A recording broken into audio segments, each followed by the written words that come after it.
Hi hello welcome to Suma recipes. నేను మీ సుమాని. మనము రెగ్యులర్గా ఉప్మా చేస్తూనే ఉంటాము. ఇది మరీ పలుచగా కాకుండా మరీ గట్టిగా కాకుండా పర్ఫెక్ట్గా ఎలా చేసుకోవాలో చూద్దాము.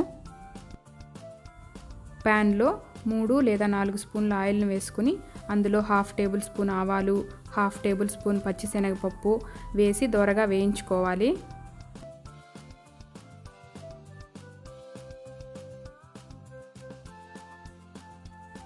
ఆవాలు ఇలా చిటపటలాడుతున్నప్పుడు జీడిపప్పుని యాడ్ చేసుకోవాలి.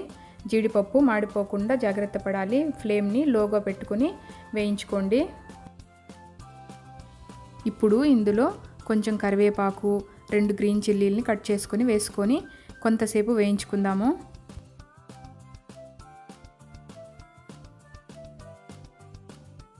పోపుని మాడిపోకుండా కలుపుకుంటూ ఆనియన్స్ని యాడ్ చేసుకోండి. నేను ఇక్కడ 2 మీడియం సైజు ఆనియన్స్ని కట్ చేసి వేసుకుంటున్నాను.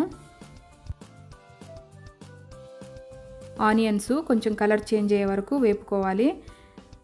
ఈలోపు మనము వాటర్ని బాయిల్ చేసుకుందాము.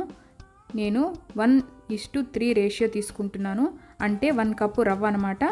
3 కప్స్ వాటర్ తీసుకుంటున్నాను. ఇప్పుడు ఆనియన్స్లో 1 టేబుల్ స్పూన్ సాల్ట్ని యాడ్ చేసుకోవాలి. మామూలుగా ఉప్మాకి ఆనియన్స్ని ఎక్కువగా వేయించము, కానీ కొంచెం కలర్ చేంజ్ అయ్యే వరకు ఆనియన్స్ని వేయించుకున్నట్టయితే ఆ ఫ్లేవర్ ఉప్మాకి చాలా బాగుంటుంది.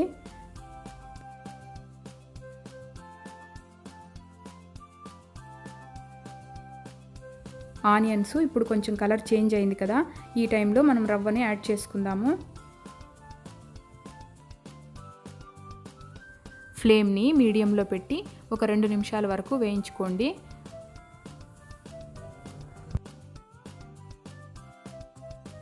కొన్నిసార్లు ఉప్మా స్టిక్కీగా వచ్చేస్తుంది. అలా రాకుండా ఉండాలంటే రవ్వని మనం పర్ఫెక్ట్గా వేయించుకోవాలి.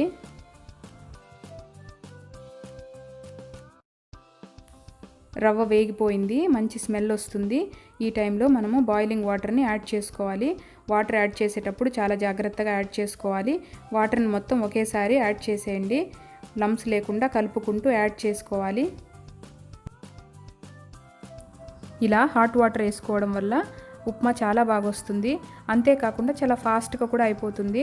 ఎందుకంటే ఒక సైడు మనం వాటర్ని బాయిల్ చేసుకుంటూ ఇంకొక సైడు పోపు వేసుకుని రవ్వను వేయించుకున్నట్లయితే చాలా తొందరగా అయిపోతుంది.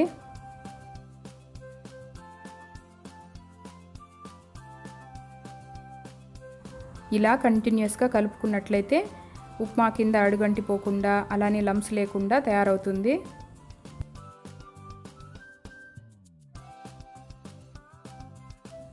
ఉప్మా ఇప్పుడు కొంచెం గట్టి పడుతుంది కదా, ఈ టైంలో మనము స్టవ్ని లో ఫ్లేమ్లోకి మార్చుకుని కొంతసేపు మూత పెట్టి ఉడికించుకోవాలి.